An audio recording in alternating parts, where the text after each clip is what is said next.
Nakita na kasama ni Josh.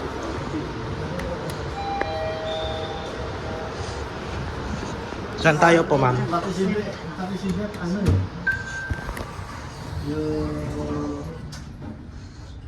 Umiiwas na rin sa amin eh. Yung ano yun eh, naglinis sa bahay namin. Yung ba? Yung nirecommend na John, tsaka plancha. Linis sa bahay. Tapos, narinig na nag-start yung kotse ko kasi matibay siya. Madali. Or was it just made that 3?